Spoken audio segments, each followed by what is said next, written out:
Hello everyone, welcome. It's another Friday.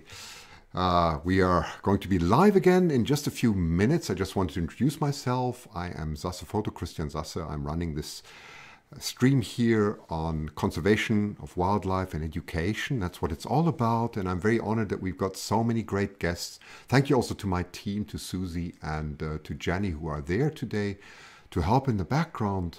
It's going to be very exciting, very unusual. I've got a friend of mine who has been with me all the way to Australia on the astrophotography. And when he came back, he had quite a devastating encounter. And we're going to talk about that. So it's not going to be an easy session. You're going to see things that you may not like to see. I'm just warning you. I very much invite you to ask lots of questions. So I'll be live with you in a second. So just hang on. Thank you.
So hello everyone, and thank you for joining. It's Friday again, and I'm very honored to have my friend with me. You know, it's very different.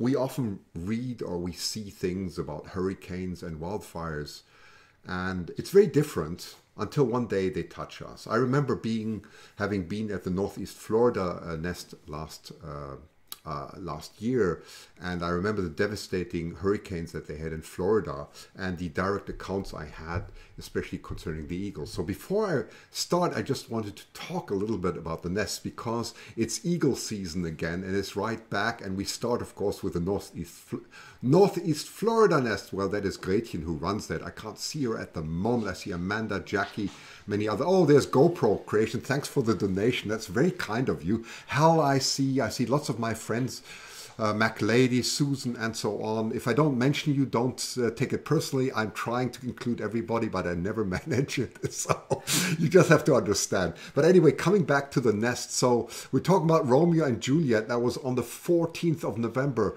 at 1:16 p.m. Now, believe it or not, last year it was 14th of November, 1:18 p.m., 2 minutes apart. Now, how is that for reliability? And the next will be there on the 16th. So it is quite incredible. Oh, she says no sound from me. Hang on. Don't we have sound? No, we should have sound. Hang on, we should have sound. Can I just get a feedback if we have sound? Because that is strange. I should have been having sound. I'm a bit worried. I can see Gretchen's there now. So that is great. Just give me a quick feedback if you have sound or not. I know it takes a bit of time. But anyway, we also have the Southwest Florida. So I'm just going to talk on and make sure you do have sound. But Harriet and M15, today is this afternoon. It was at 2:37.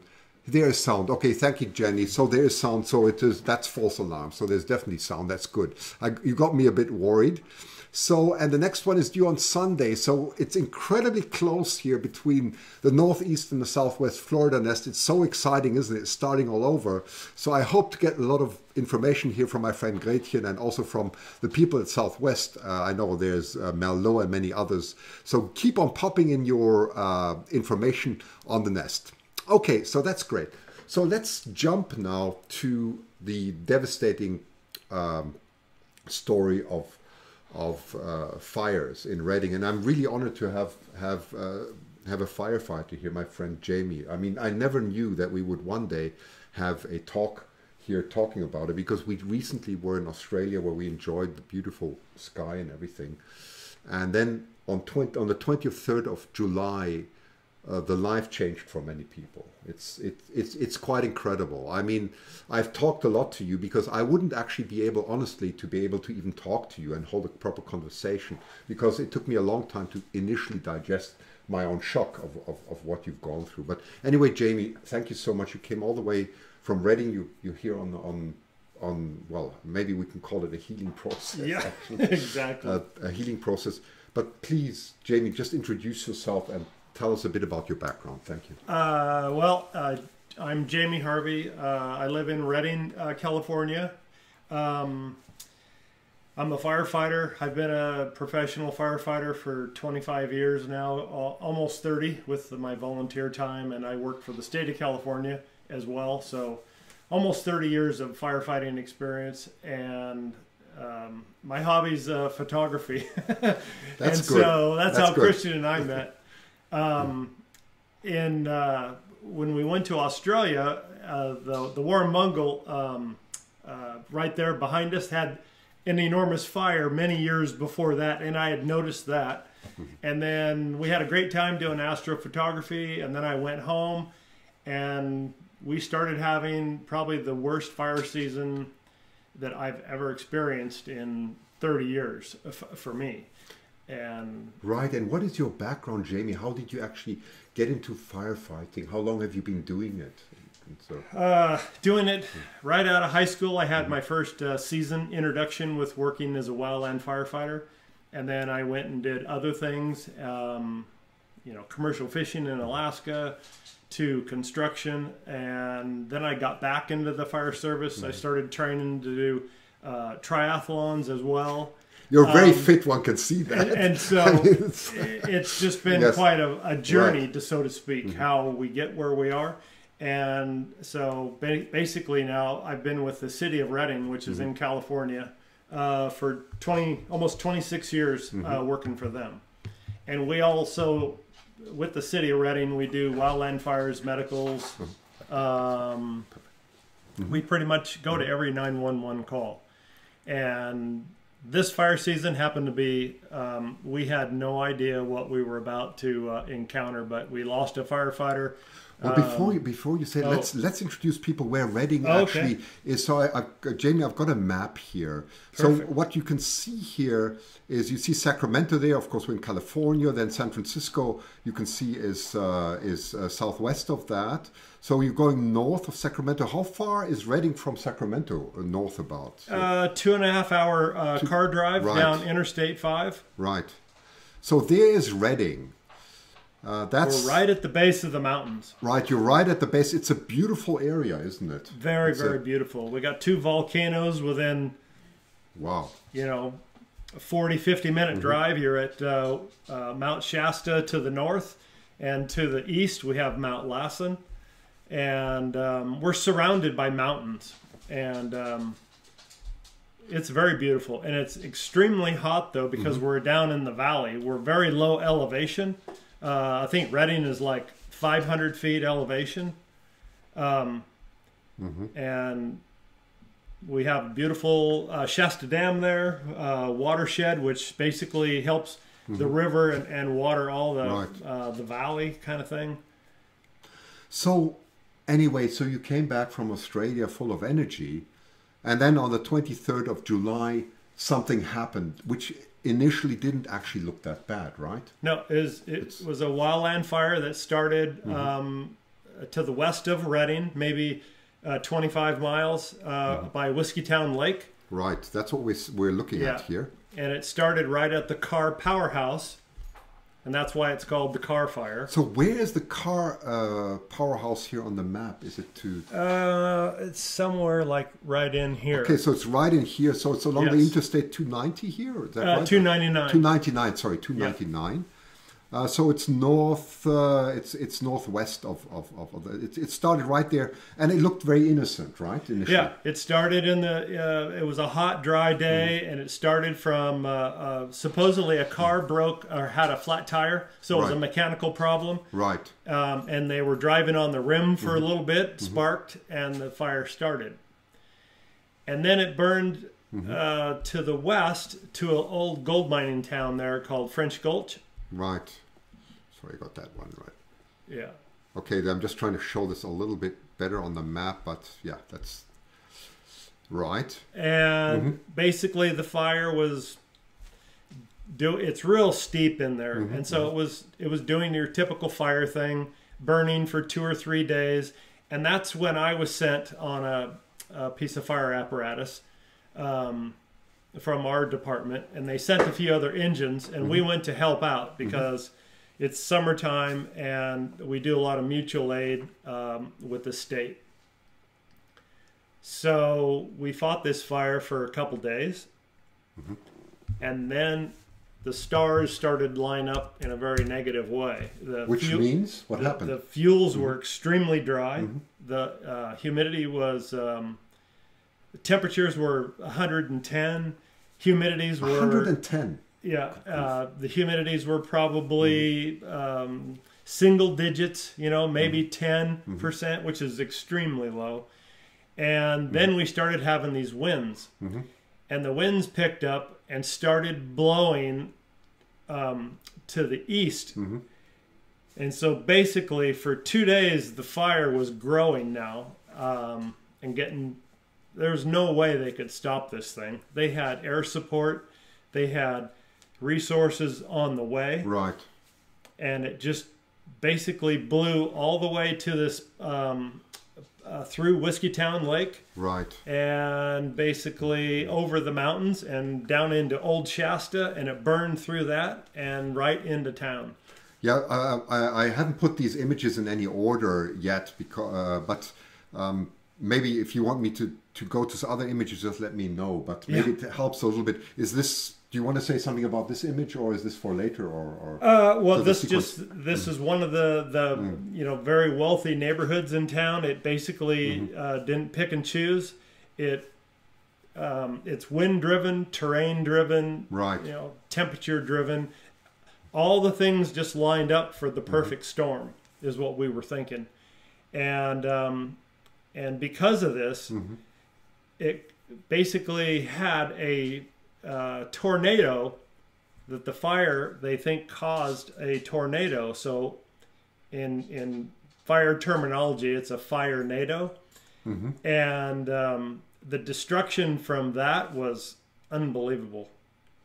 So how does that actually happen? Are those winds that pick up, or is this what we call an own convection that is caused by the fire, and just sort of fuels itself into a positive loop? They had a fire specialist and a tornado specialist all get together, and they one of the theories is that when the winds and the fire came down, basically the terrain driven, by the time it came down to the bottom with all the heat, it started to really boil, and it turned into a tornado that just grew, had a, it caused its own weather. It caused its own weather. Right. And so here's a fire that typically has its own weather. It's hard to imagine. It sounds like a freight train, and it's just burning everything in its path. And then you have a tornado and a fire doing the same thing, and they combined. So I have a few images that Christian liked, that it burned all the manzanita. Yeah, shall we go to those images? I'm just going to go forward. You tell me where to stop, or if you want to comment on anything. Yeah. Right. This is just, it's boiling now for a few days, and it's growing and getting bigger, is what some of these photos were. And I had a couple seconds, and I took these photos with our cell phone, so it was real quick. This is when it came through Whiskeytown Park, right before it was going to cross that Highway 299. And I have a small video that... Yes, we'll show it. We'll show it. Gives the viewers just an idea. It's only a few seconds long. Let me just see if I find it. 1 second. Oh, no, it's not that one. Sorry. Let me just find it. Where did it jump to? There it is. Okay. I'll start again. 1 second. I'm just going to put it on silent because the... There we go. So this is it, right? Yeah. This is... And it's... this is burning like... 10 o'clock at night. And it is just amazing how much, how many acres it's just consuming. Because fire, you know, it needs fuel, and it needs oxygen, and it needs heat, and it has all of them. Have you ever seen anything like this before? Not in all the, I mean, we've had fires that are, you know, extremely devastating. I've been to LA and Malibu fires before. But this one, because of the tornado, was extremely different. Right. So, would you like to show some more videos, or do you want me to jump back to the pictures? Well, there's one video that is a little 40-second video. Okay, when it crossed 299. Which one would it be? Is it this one? Yes. Okay. Let me try and find this one. And you can even put the sound on for a second, just so they can hear this. Yeah. Oh, that was very short. Yeah, real short, because I was taking the video and we realized how fast the fire was moving. And we had to stop and take action on some structures, so we just had to go to work. Well, by the way, please come in with your questions. So we're on Periscope at the moment. I can see also my friend Arlen Hunt is there, by the way. So very nice. He is one of my mentors in physics. So very nice. He's on there. He's very interested in weather and of course also the fire situation. But I just wanted to say, please ask your questions. We are very interested. I'm going to throw in the first question here from Jackie Laughlin. For Jamie, how do you and other first responders deal with the mental stress of your job? I think that's a great question. That's a great question. Well, the very first, when we started, a couple days into this, you're kind of tired. But then when you start, your adrenaline starts going and you're actually protecting houses and you're protecting people and you're working really hard and you don't even think about it. You're just doing everything that you can to, you know, protect and serve, because that's really what we signed up to do. But after a day or two or three, it starts to take a lot of physical and mental toll on you. And I remember laying back on somebody's lawn. We're down in the neighborhoods fighting structure fires and protecting stuff. And I laid back for, you know, closed my eyes for a second. And you just can't even believe it. You know, you could just like go to sleep on fully dressed, sweating to death, and you can go to sleep just for a couple of minutes. By the way, I just see a question on Periscope. We're going to talk about the Paradise fire, the so-called campfire, in a moment. So this is only the first fire. The other one is even much more devastating. We'll get that to that in a moment. But it started, I mean, just to come back to the car fire, it started on the 23rd of July, and it went all the way till the end of August. I mean, even coming to this question of the mental stress, how do you even drink so much water when you are at 110, which is over 40 degrees Celsius? How do you even do that? I don't understand that. You sweat so much that you really don't even have to go to the bathroom. I mean, you're drinking, I think I drank 15 bottles of water, you know what I mean? And they said, make sure you're drinking, you know, till you're peeing clear. And sometimes you don't even have to go to the bathroom. You're just drinking and drinking and you know, trying to have a few power bars in between for the energy and staying hydrated. Many firefighters end up, you know, in the hospital just from dehydration. Oh my goodness. And that's my other question. Where do you get all your help from? Who organizes this? How does a state deal with such an emergency even? It takes a while. It's sort of like a chain reaction. And it takes many days for the resources to come in for help. So you could be basically, you know, 2, 3, 4 days with very limited resources. And before I see some questions are coming in, but what I would like to know is, you've seen a lot of human tragedies, of course. You've gone through incredible stories. I mean, that really touch you in your soul.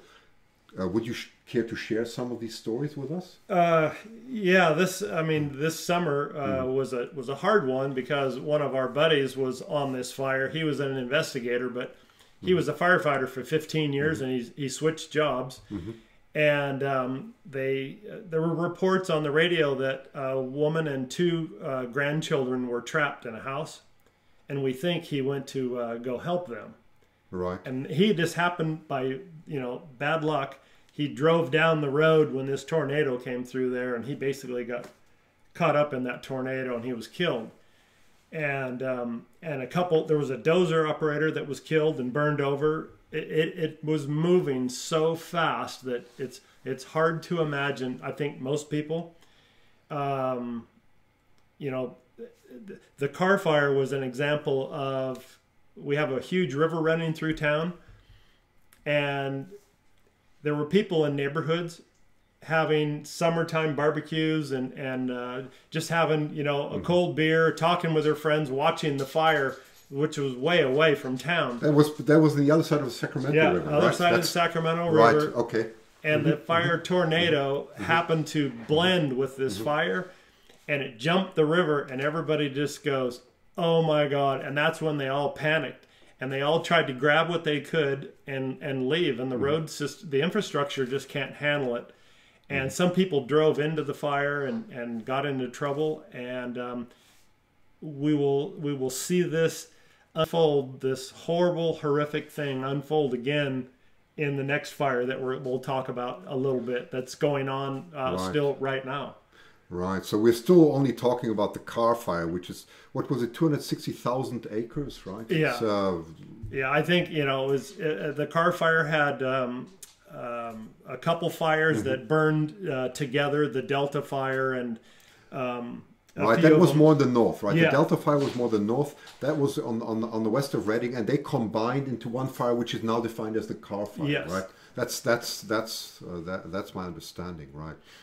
And I mean, there's so many questions. I'm going to also jump to our viewers, but I just want to ask you one other question that comes to my mind. Those are escape routes, because you just said the fire crossed the Sacramento.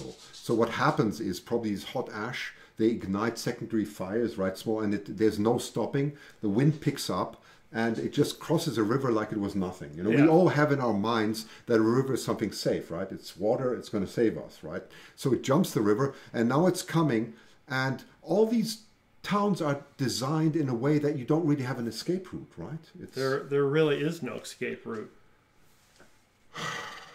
And you can try to run away from the fire, or get in your car and drive away from the fire, but like we found out, some communities don't really have a backup road system. And in Paradise, that's what happened there.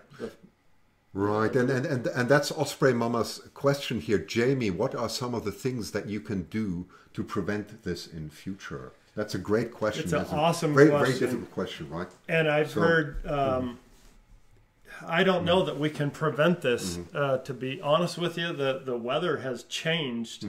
Here we go. Yeah. And this is where it goes into, we're having winds and low humidities and dry seasons where we don't get the rain. And the fuels are extremely dry. Right. And when everything lines up like it did in California this year, there is no way you can stop a fire like that. It just runs out of fuel, or it starts raining, and that's about what puts it out. And one of the things that say, well, if we wouldn't have forests, we wouldn't have fires. Is that true?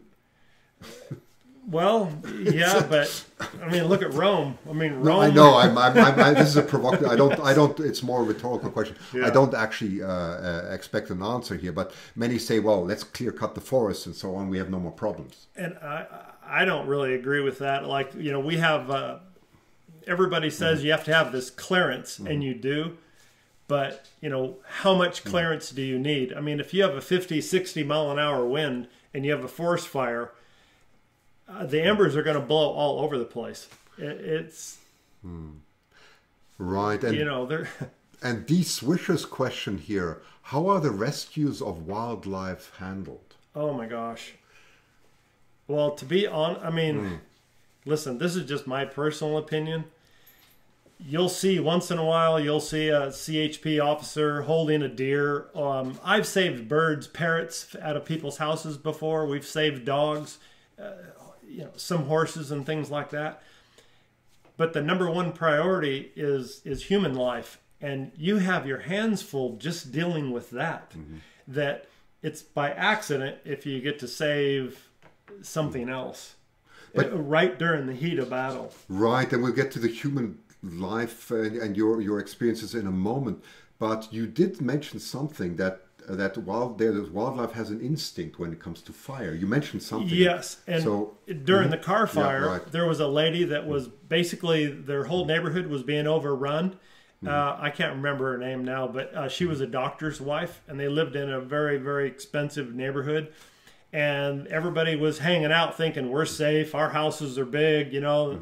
And when this fire blew through there, she got in her car and she left, and everybody started to panic. And they had electric gates in these communities, and the electric gates wouldn't open. And someone, you know, they had a wreck in there, and so they couldn't get out. So basically, she started turning around and driving down places to get out. Then she panicked. She got out of her car because she got her car stuck, got out of her car, and then she goes to herself, now what do I do? Because she had no idea. And the human, you know, when you start to panic and it's flight or fright, the only thing she remembered to do was she followed the animals, and the animals led her to safety. But how did she get past? I mean, those are electric gated communities, right? If I understand. And it's really difficult. They are meant to protect, and now they become a prison, right? So I'm sure they have a manual override, but nobody knows this. When you panic during... You don't know, right? It's... yeah. And well, when the power goes out, now a lot of them don't have power backup systems. So during those huge big fires, a lot of times, you know, power is cut off. I just saw a quick question coming in from Periscope. I was just reading. Do you expect these fires to get worse in future? I mean, that's the way it looks. That's the way it looks. It's looking really, really bad. Oh dear.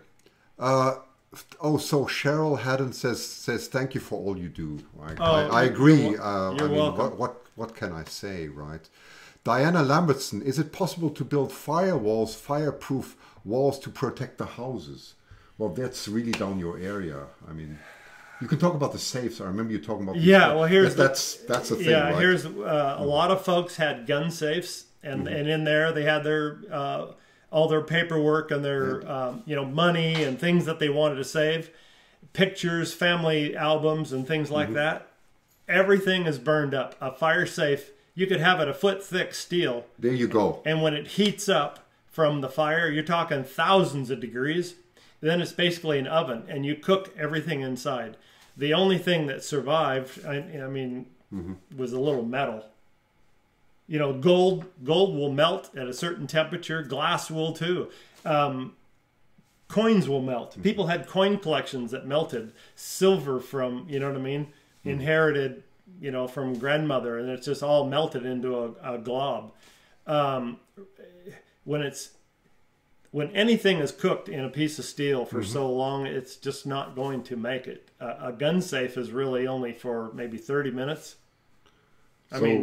So this is a lesson to everything. There's in such a case, there's no such thing as a fire protection. Really, nothing is fireproof. Nothing is fireproof. That's it. You know. That's it. Okay.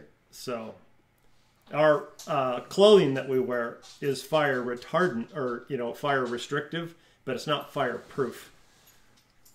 Right. So let me go on with some questions. Thank you for bringing in the questions from everywhere. And thanks for Jamie for being here. Melanie, sorry if I can't pronounce the name, Alasomi Stevens is saying, how normal are these fires? I think we just touched on that. That's the question. Normal is a difficult question. Yeah, this is the new normal. We've talked about that as the guys at the firehouse. And the new normal is, you know, we used to have fires when I started years ago. Our fire season would end around October.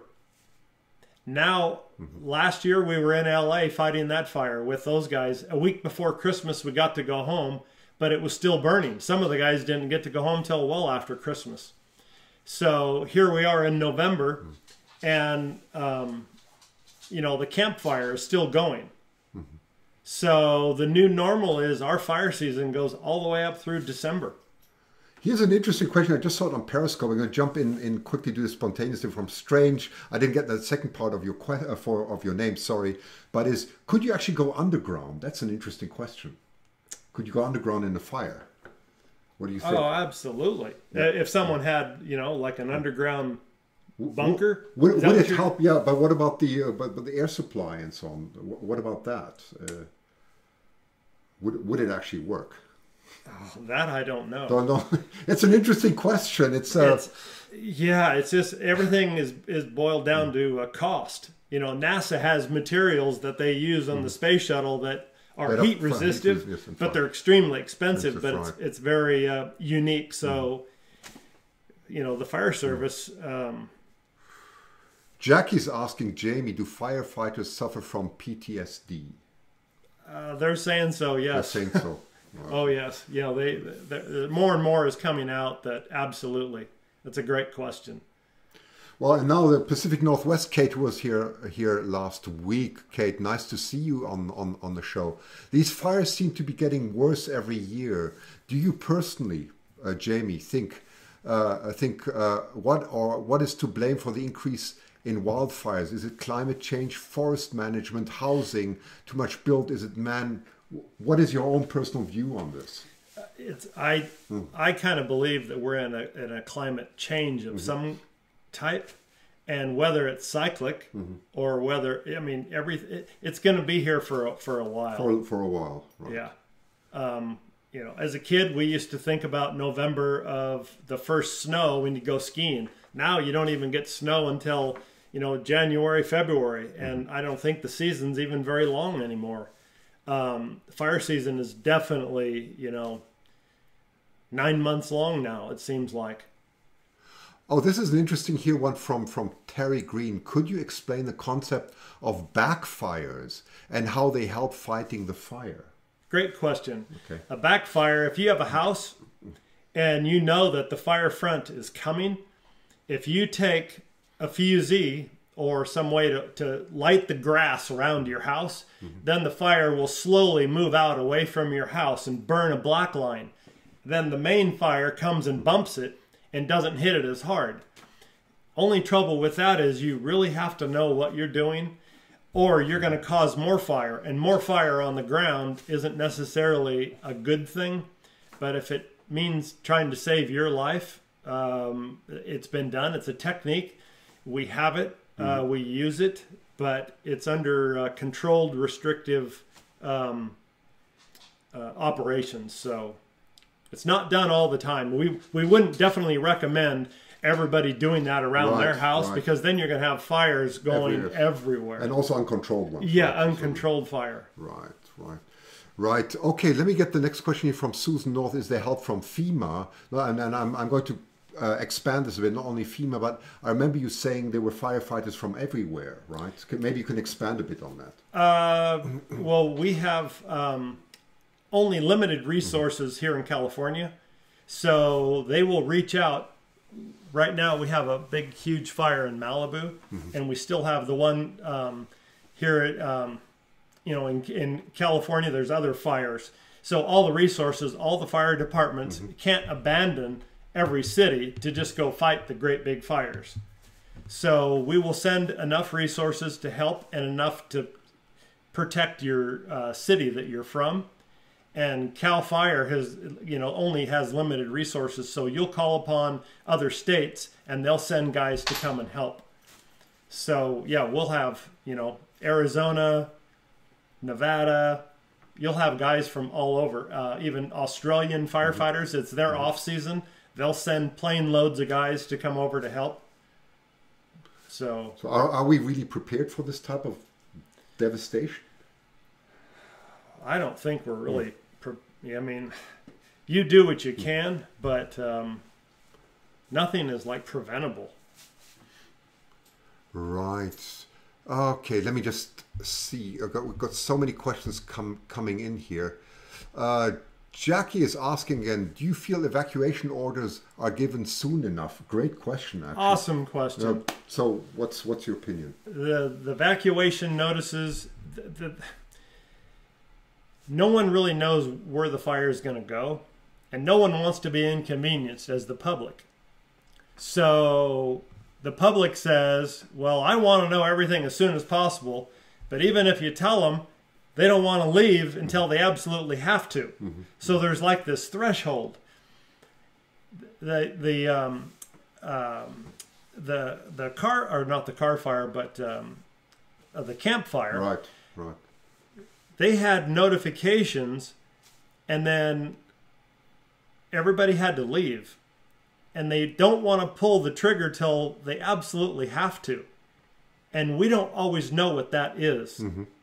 And so when they did it this time, everybody gets in their car and they panic because they have to. And there was one road going up, from Chico all the way up to Paradise. And that road, basically everybody had to drive down that road through the fire to escape. And many people were burned in their cars. And it was chaos.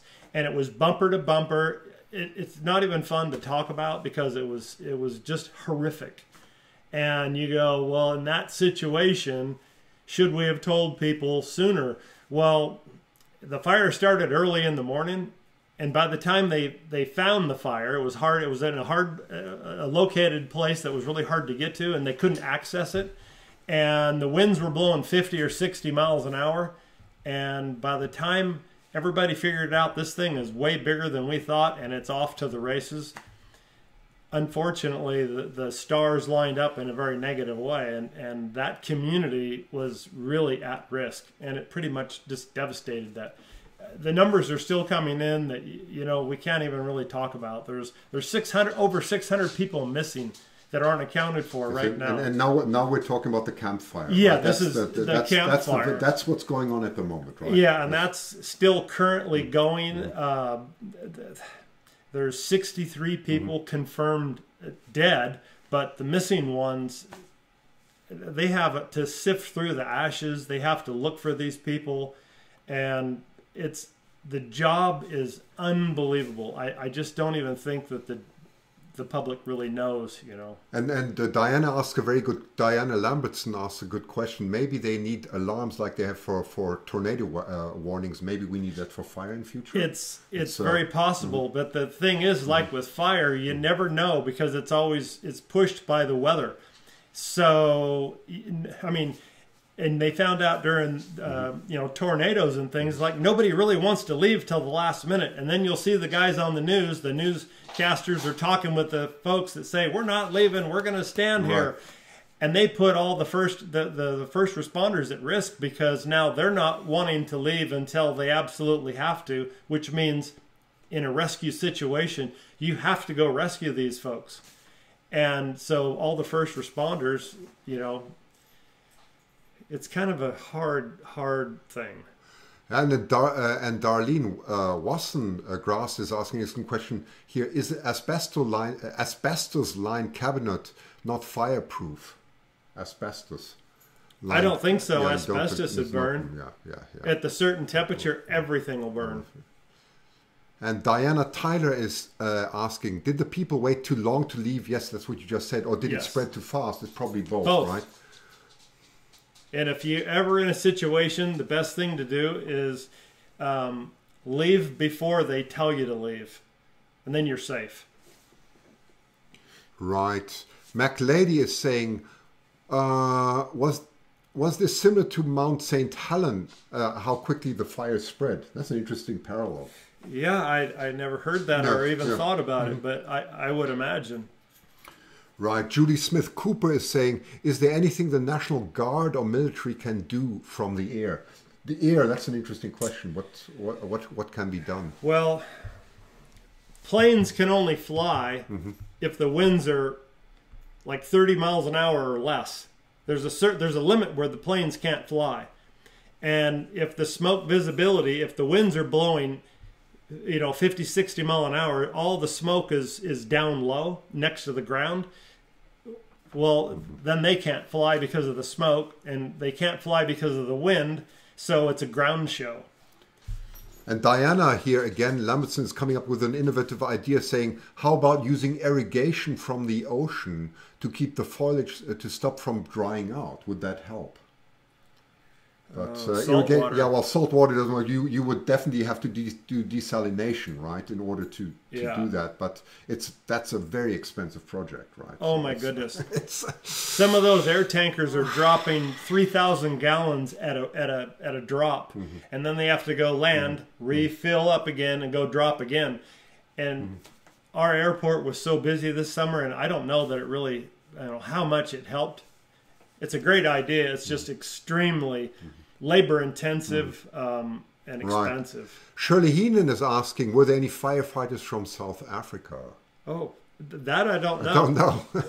Okay. Now an interesting question here from Susie. Are there enough shelters and supplies for all the displaced persons? And what is a good charity to give to? Great question. Do you have any advice for that? Oh, that's a great question. Yeah. So let's ask first, maybe not about the charity. If you don't know, it's okay. Maybe we, my wonderful helpers might put that later into, below in the text. But just the question about the shelters. I mean, first of all, your own shelter. I mean, how do you recuperate? Because if you can't recuperate during the fire, who can, right? And then the question, where do all these people actually go? That's a great question. The campfire out of Paradise, there was over 9,000 structure fires. Over 9,000 structure homes fires. Lost. Right. So that's 9,000 families lost. There's a total of over 10,000 structures with the commercial structures that were lost in that one fire alone. So they have churches that are opening doors and making centers for people to stay and food. It is unbelievable what the communities through Chico and Redding and Paradise have done. They've come together, but there's always room for more. All the hotels are booked for like 200 miles out. Right. That's actually you here, isn't it? I just wanted to get you in the picture here, right? Yeah. There's your smile. Yeah. That's amazing. It's a good friend of mine that we were out looking for stuff. Right. And I just said, hey, I never do this. I go, hey, let's take a selfie together. It might be our last one. And so we were kind of laughing. Wow. Okay, let me just jump back again. Yes, well, let's talk a little bit about the campfire or the Paradise fire. My understanding is that this was caused by a transmission line, a 115 kilovolt transmission line from PG&E. The exact background, I think, is not known because, of course, it is there are probably a lot of legal and litigation implications here, which are quite horrific. But if this is so, if this is true, and the fire was caused by PG&E, it was caused near the town of Paradise, right? Below the town of Paradise. Below the town of Paradise. I'm just going to try and get that on the map here, if I can, to show you. No, that's not it. Sorry. We have to go south now. Let's just do this for a second. 1 second. See if I can. No, I can't. No, I have to move this map, but upwards. No, I can't. Not being lucky at the moment here with it. Can you pull it? Yeah, I'm trying to pull it up. Hang on. Can't do it. I'll try again in a moment. Wait a second. Let's. Not sure why it's not moving here. Ah, there. Oops, no, that wasn't what I wanted. Now I moved the whole screen. Sorry. Oh, here we go. Here we go. Okay, so now I managed to move it. So let's jump in again. I think I have done. There's Reno, so we have to go here. There's Redding. There's Sacramento. So we are zooming in now. Let's see if we can find Jamie. I'll probably. There's Paradise. Got it. Got it. Oops, sorry. I had it in a moment. I found it here. Where was Paradise? There it is. So that is south of Reading, right? That's Paradise we're looking at now. I'm just going to get myself out of the way here so people can see it. One second. Yeah. Sorry about that. I'm just going to get this and make... Here we go. Here we go. So I'm just going to zoom in the map and try and move it without always moving the screen here, which I'm very bad at the moment. There's Paradise. Anyway, I think you can see it right here. So this is a community that is... Oh, go ahead, please say something. Well, yeah, see, that's Chico, right? We've got Chico there, right? And from Chico going up to Paradise, there's the Skyway. It's just it's a highway that goes uphill. Right.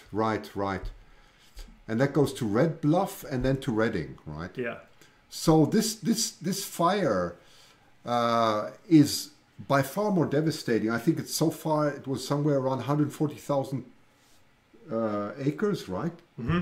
And you said 600 people reported missing. Yeah, it's unreal, absolutely unreal. This has never happened in the United States, let alone California. When the numbers come out, this will be the most devastating of life lost and the most devastating financial loss that is ever. And acreage between the car fire and the campfire, the two, and they're so close to one another, really. Well, Georgia Cruz is saying to you, thank you and bless all. You're welcome. Thank you very much. Beach Girl 75 Jamie, any idea when these fires will be contained? Ooh. Wow. When it rains. When it rains. Pretty much. If we get some rain, that will help enormously, and then it'll soak into the ground and we'll be able to get the thing out. But the fires will stay hot until then. I mean, it takes a long time. Oh my goodness! Here you see some. Those are the electrical high transmission lines. That these are incredibly rigid steel structures, and you can see what has happened here. So actually, what happened is they collapsed and caused secondary fires, right? By just the arcs that they produced, right? It's absolutely incredible. Susan North is asking, why was it called the campfire? Maybe you can explain that. Well, usually, like the car fire, it was named just after the car powerhouse. So it's named after something, either a road or, it could be a dam, a lake, something that is just in the area that makes sense geographically for the local residents. Pacific Northwest Kate is saying, thank you, Jamie, for taking time to talk to us. I can see how difficult it is. And Susan North adds to that, you all deserve medals of honor for your service. I couldn't agree more. I'm just a spokesperson. I'm just one firefighter. Well, and I'm friends with Christian. And we were up here doing a photo opportunity with some sheep and the big rams and stuff like that, and astrophotography. And this is a vacation, and it's fun to talk about it, maybe educate a few people on a different perspective. Well, Jamie, I think you're very, very, very modest. I wish there were more people as modest and as genuine as you are. I can really say that, absolutely. Okay, next question, next point here. Susan Mooling is also adding here, incredible work that you are doing. My prayers are with you during this tragic time. Shirley Heenan again saying, do they know what started it? With it, well, let's talk about both causes. Yes, the answer is probably yes. The first one is really an obscure one, isn't it? Yeah, just from a flat tire. The car fire, the first one we talked about was from a flat tire in a vehicle. And, obviously fires are caused by many things, arson, and this last one out of Paradise, the campfire, was caused by high power transmission PG&E lines. So the answer is yes, they do know, but the first one is such a fluke coincidence. I mean, there's somebody losing their tire. So what happens? You get the rim against the road, causing friction, causing heat, and causing fire, which sparks, and almost innocently, by complete fluke, starts a fire. It at first looks like it can be contained. Suddenly the winds pick up, it's very dry, it goes crazy, it just expands and goes completely out of control. Just it's absurd, but it shows, you know, it shows how dangerous everything is. I have to think also of my friend Arlen Hunt, who lives in you know, in California, also in the hills near San Francisco, saying that you have eucalyptus there and many other yeah, and it's an awesome question. And I was telling Christian earlier that one thing that always kind of bothered me was, in July, what do we always have? 4th of July and the fireworks shows. They're going to have to either limit that, things like that. I mean, look at this. This is incredible. If you can see the picture behind us. So that is the steel structure, the pylon structures that have completely broken down. It's wrapped around. And it's wrapped. Yeah, the oak tree. It's wrapped around the oak tree. Isn't that crazy? Oh my goodness, Jamie. And real quick, just for the viewers, I'll show them that what these photos were very interesting to me. It was because they're manzanita and oaks, and the fire came through there. They're all on fire, and the wind, the tornado put the fire out, and then sandblasted all the trees. So the trees are sandblasted, and then all the ground, there's not any leaf or loose dirt on the ground. It's all been dredged up. It's all been sucked up. Sandblasted leaves, that's through this incredible convection current. That is absolutely... And all the soil and leaves were taken miles away. And you actually said that you've seen, I remember you saying that, I don't know if you want to say that, but there's a car or a truck that you saw was sandblasted and people actually survived inside or so? Yeah, there was a prevention officer that works for Cal Fire, and he was sitting in his vehicle, just like our friend was in his, the one that passed away. Right. And his Cal Fire pickup truck was basically sandblasted and just completely beat up. It's not even drivable. And that was just from being on the outside edge of this tornado. And he lived to tell the story. And just having a look here, that was Juno, our rescue dog, by the way, who just quickly came up and say hello. And Jesse's also down here. They all want to say hello. But Jan Moser asked, or Jan Moser, I'm sure, Jan, sorry, said, hi, were any animals saved? I think that was a question we had before, but...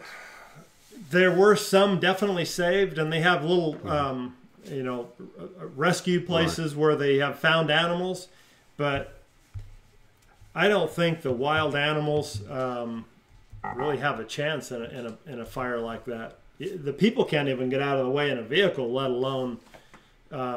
There's always a handful of, you know, horses and cows and you know, some of the wildlife. We had in the car fire, there was one bear that was found burned. The paws were burned, and it's going through skin grafts, and it'll probably end up in a you know, some kind of zoo someplace. But that's one bear out of over 200,000 acres.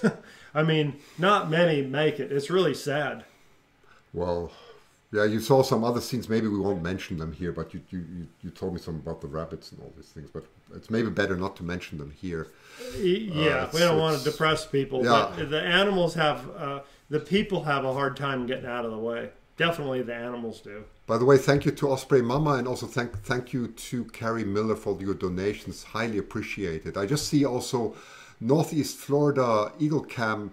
That's Gretchen saying, this is extremely interesting yet totally heartbreaking. God bless the first responders and firefighters that sacrifice as they do. And Gretchen was telling me just a few months ago about the hurricane situation in Florida. I mean, I have personally never been through something like that, but so, you know, my heart goes out to everyone here. Okay, let's do some more questions here. I saw Amanda. Yes, Amanda Price. Hi, Amanda. Nice you're here. So sad. How long will it take for the forest to recover from these fires? 10 or 20 years? Oh boy. Oh boy. That's a great question. Sometimes after 20 years, you'll still see the scars of all the trees.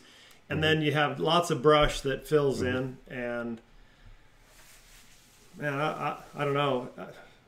We've seen fires for, you know, after 30 and 40 years that, you know, it looks a little better, but it doesn't look great. And Diana said, Lambertson again with an interesting question. Do you think regulations should be put in for about how far from forests houses should be built? Will that really help? I don't know. I mean, you know, it's just human nature is, you know, some people have to live in the city. And Napa last year had that big fire, and it was right in the city, and it burned down how many, you know, thousands of structures, 3,500 or 4,500. We're losing count now, but I don't know that the answer is to keep them out of the forest. And Shirley Hennen, sorry if I hope I pronounced your surname correctly, apologies for that. Did environmental regulations impact the inability to limit the fire? The inability to limit the fire, so that you have regulations that actually work against the limitations of fire. Are you aware of anything? Boy, no. Difficult questions coming in. That's a difficult one. That's okay. I don't know the answer to that one.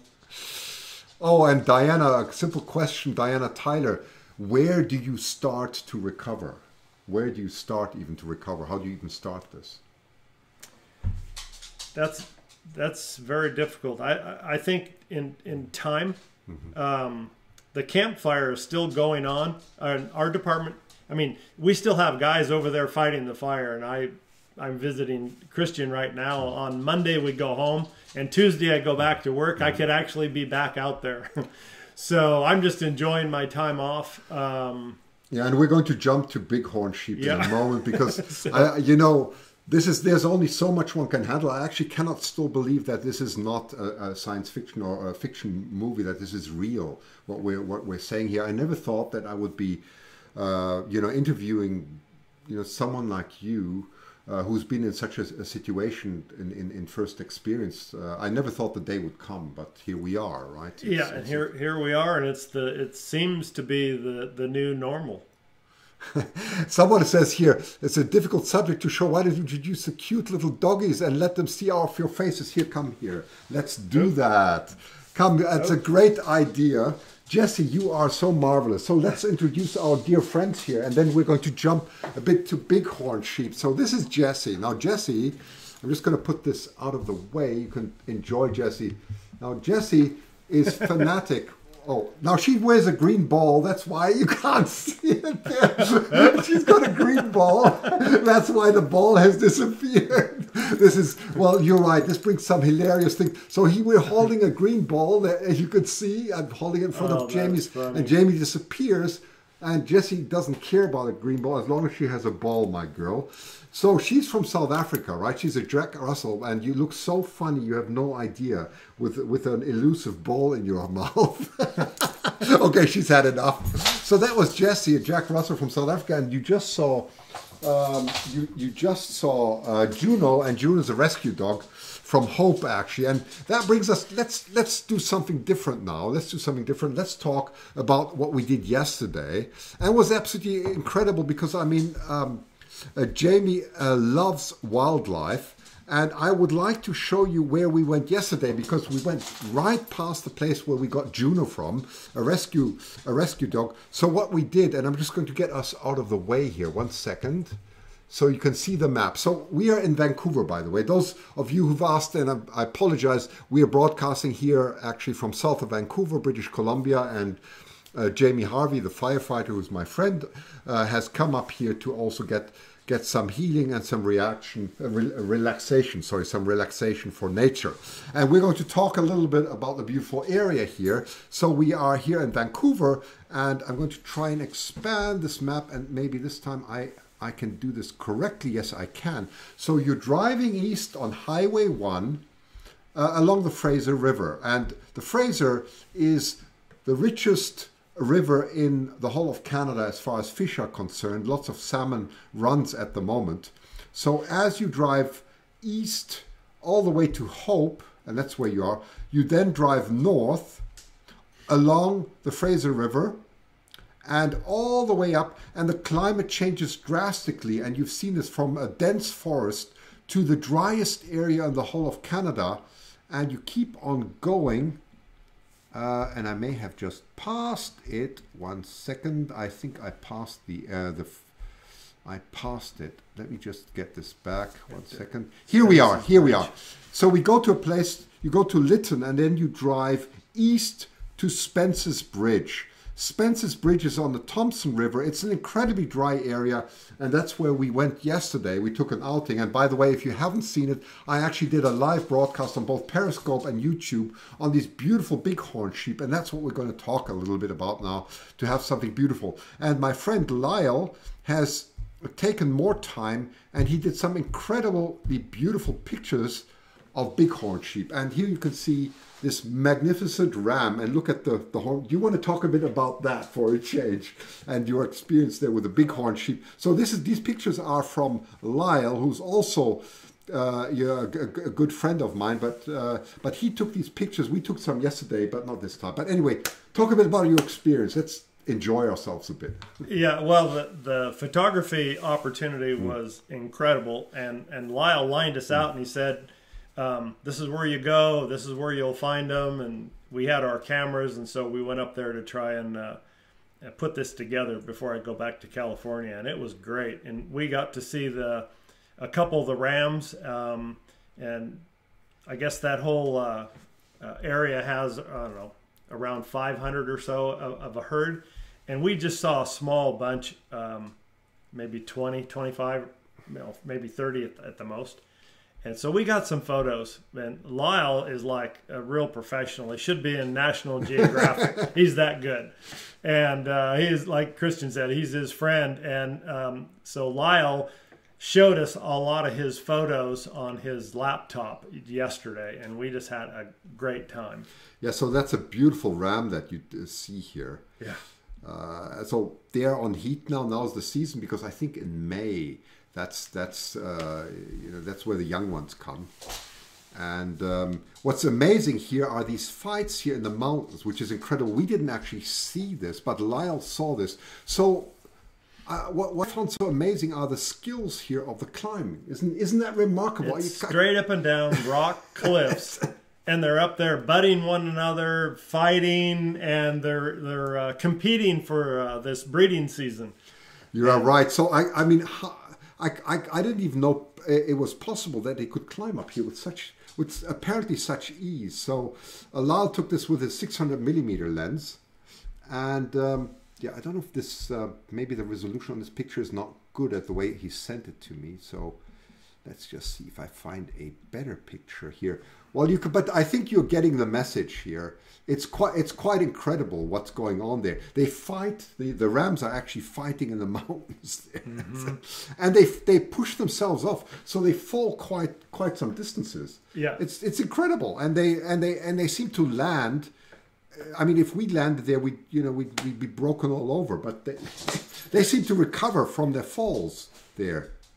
So we just wanted to share that with you. Yeah. Right? So yeah, it was a wonderful time. And today we went out and we were doing photography of the eagles, and so that was fun too.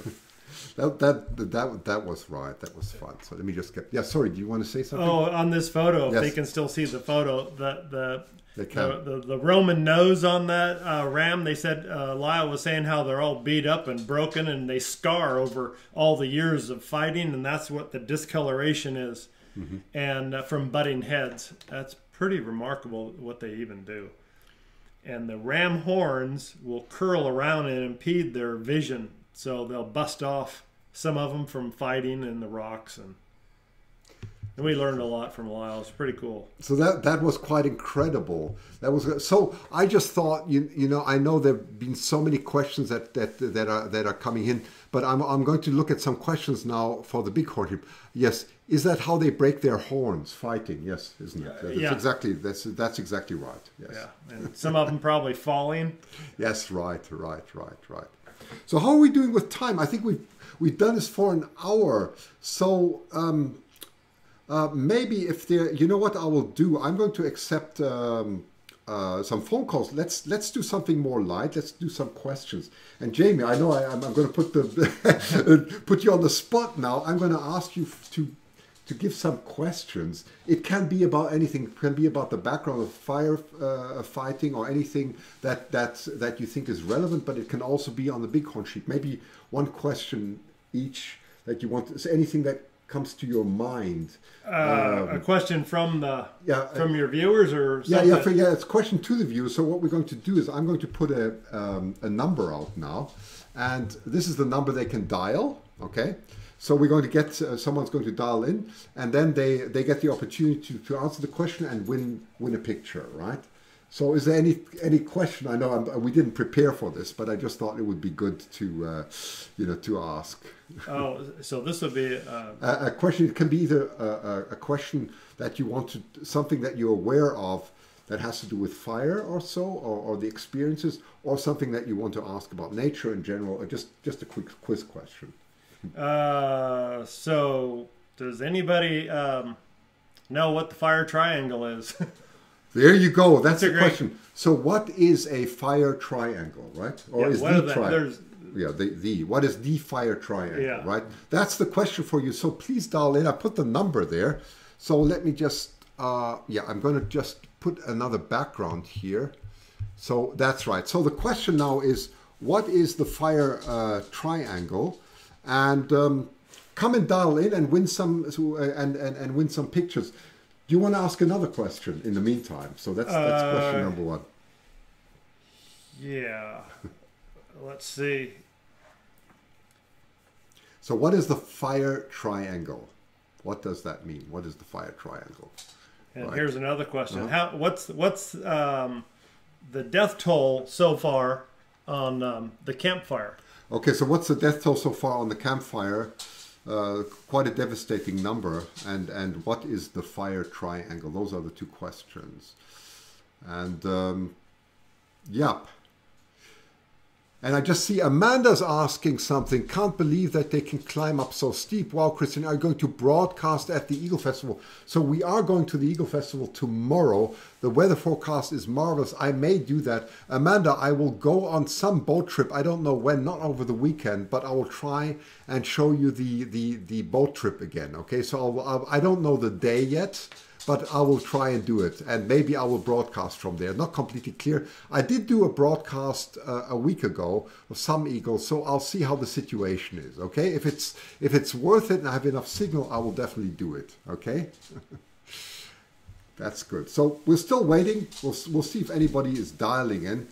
Hopefully I didn't even check. If it doesn't work, then I may have not given the line free. I may have forgotten that in preparation. If that doesn't work, then use the chat, please. So I'm going to wait another 2 or 3 minutes. If nobody answers, then maybe the line is not working the way it should. Then I apologize for that. But then you can just put the answer into the chat, which is another way of doing it. So if you know what is the fire triangle, the other one is what is the death toll so far. Oh, no, what is the missing? Right, the missing toll for the campfire, right? So those are the two questions. We had talked about the number of missing and then the death toll of just to see if anyone remembered that. So maybe at the moment the line is not open. So I apologize for that. That may be the case, but anyway. You love our dog. That's very nice. Thank you.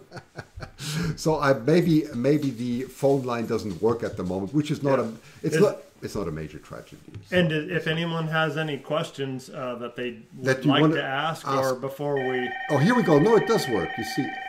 So now this is usually the way it works, because the first time it doesn't work. Hello. Let me see if this is good. Hello there. Oh, hello. With whom am I speaking, please? You are calling from North Carolina. What is your name, please? Eddie. Sorry. Come in again.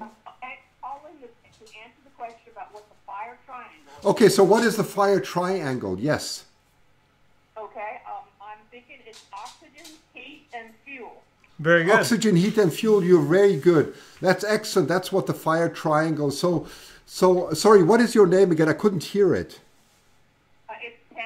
Peggy. Peggy. Okay, Peggy. Please just give the information. You can just write to our to my wonderful helpers. Belladonna's there, Jenny and Susie.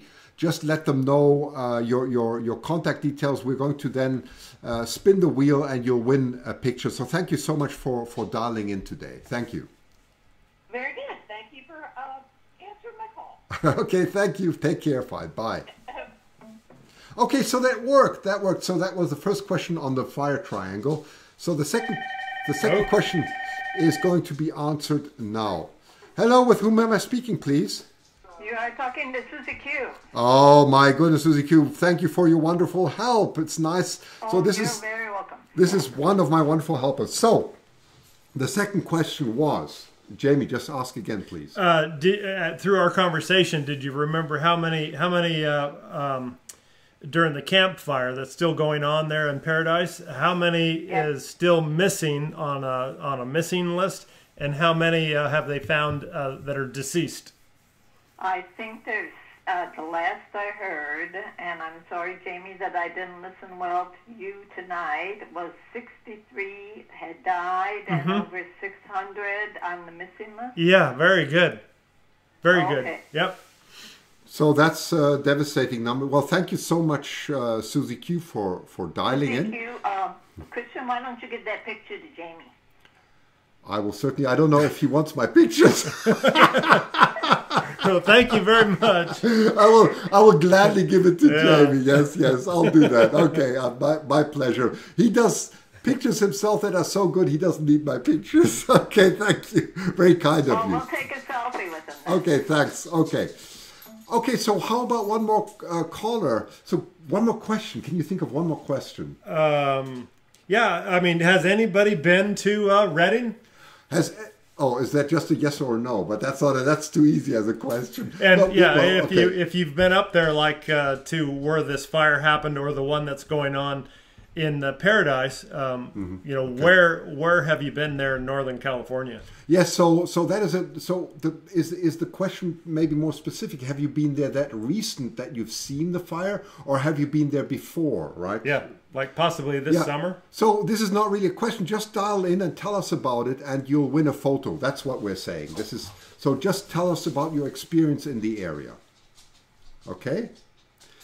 Very good. Okay, so Jamie, anyway, tomorrow we're going to go to Harrison Mills, which is absolutely wonderful. We've had a great day today. So Jamie was actually, well, tell us a bit about it. You were photographing some beautiful wood ducks and so on, right?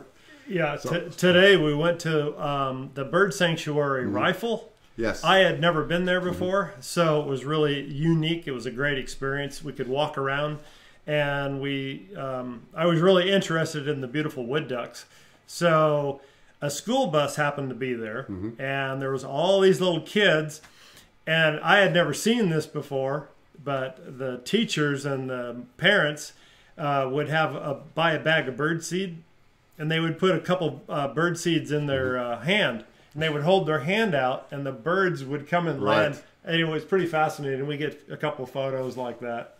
By the way, I just saw on Periscope, thank you, Sausalita, I think that was, just said, hello, Dr. Sasse, well, welcome to the show. And I just saw Seattle lady saying, you've been in the area. So if you can, just dial in and tell us about the experience when you've been in these areas. Just had to add that. So you are all being seen and watched the same for my Facebook friends. So please dial in on YouTube, of course. So if you want to share your story of the area, either before or after, after these horrible fires, please go ahead. Yeah, what else can we tell them in the meantime? Is anything else? Well, we could have a question and answer or a question for anyone watching in the area if they know of any great places for photography opportunities for me since we're up here. Well, I can show you many. Don't worry. We can show you many. That's we live in a very beautiful, really beautiful. While we wait for a caller, my son Ezra is asking. Oh, I see. That's right. Okay, got it. I saw your comment. Thank you very much. So I think we have no more questions. Well, if there is not going to be anybody else, so what we're going to do then is, in the meantime, what I'm going to do is just spin the wheel here. Let me just do this, and I'm going to see if I can get this going, Jamie. Just hang on 1 second. Where is the wheel? Here's the wheel. Okay, there we go. Yeah, I found it. There we go. Oops, now it disappeared. 1 second. Get it back again. Okay, so I'm going to just share this with you. Let's see. Let's make ourselves small, and let's share this screen if I can. There we go. Oh, there's our wonderful screen. Now we're behind there now. Well, I'm sort of hiding behind the screen. 1 second. Now it's disappeared again, and I do not know why. Let me just do this again. 1 second. Where did it disappear? Let me just close this and run it again. There's my wonderful frog. So there's the wheel. Here we go. Let's spin it again. There we go. Okay, so Jamie, what I'm going to ask here, this is me, by the way, this is Jenny, who's made some brown eyes on me, which is more realistic. We're spinning the wheel. I need you just to say stop at some stage. This is for the number one. This is number one. Stop. Okay, so that's that's picture number 39 for our first our first caller. That was Peggy, right? Oh, we have one more calling in now. So 1 second, I'm just going to switch over. I'll take that call in a second. Let me just do this quickly. Oh gosh, we've got so many.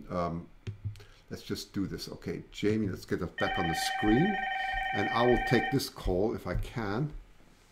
Answer. There we go. Hello. Hello. Hello, with whom am I speaking? Hello, who is this, please? This is Michelle.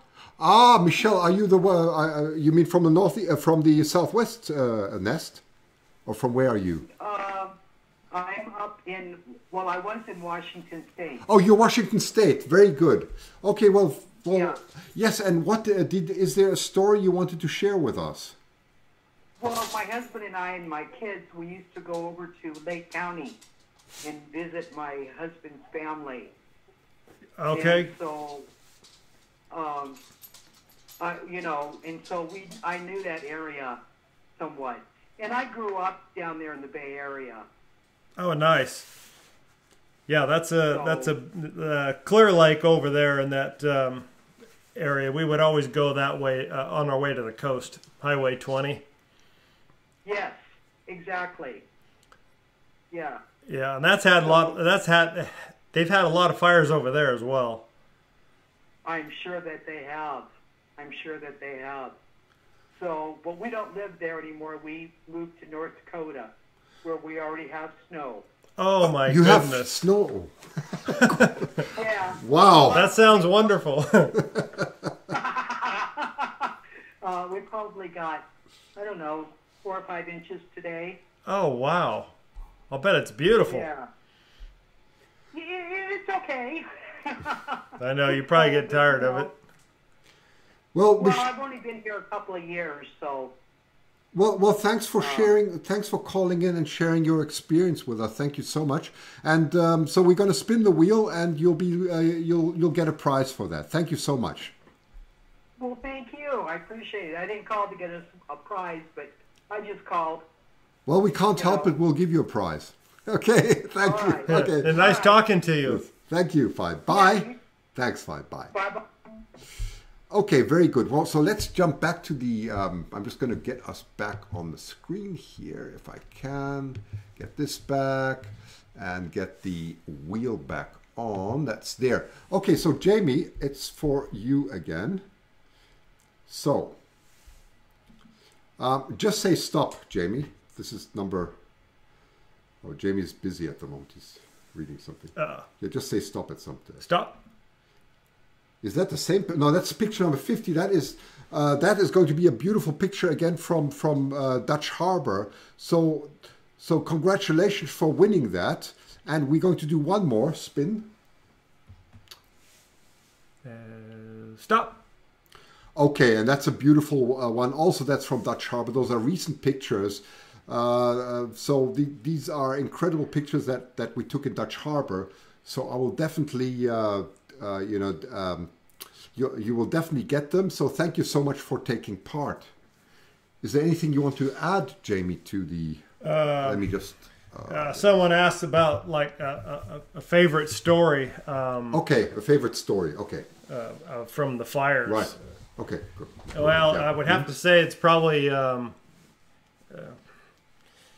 There's so many good stories. There are always personal ones that people are thankful for. I mean, one time I saved a parrot out of a doctor's house, and I had no idea parrots lived to be like 90 years. So they had to leave. This was when I was down in LA. And anyway, we saved the parrot, put him in a cage. The house was all smoked out, and put the cage in the fire engine. And we drove till we found one of the neighbors that was kind of collecting everybody's things. And anyway, the doctor wrote a week later and said, "Hey, thank you." And the parrot was saved, and his house, 3-story, beautiful $1 million mansion, slid off the hill. And, oh my goodness! And the parrot made it. And things like that are really interesting. Animal stories that people are always very, very thankful for. But it's a wonderful job, and you get to help people. So right. in times of crisis, that's probably the best. Right. Well, Suzanne says, "Good show. Thanks to Jamie for his help and his presence."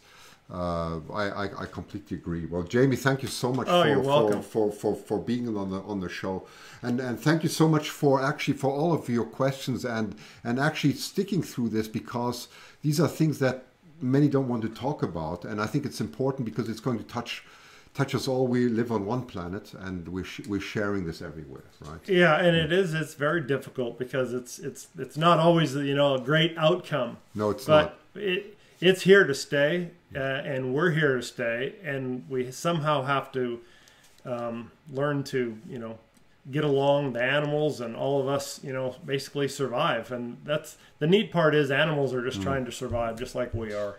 Right. Well, anyway, so our thanks to Jamie. Yes, that a lot of thanks coming in. So Jamie, that's you're welcome.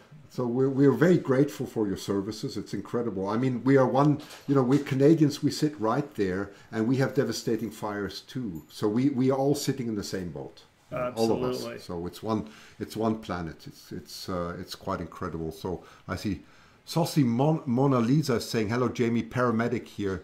Emergency services are." Well, she was saying something about that. So yeah, thank you for your service. That's great. That's a nice. You guys are my heroes. That's very nice. Paramedics are awesome. So thank you. So I'm going to just switch off the live stream first in YouTube. So thank you so much for being with us. So thanks, and have a great weekend.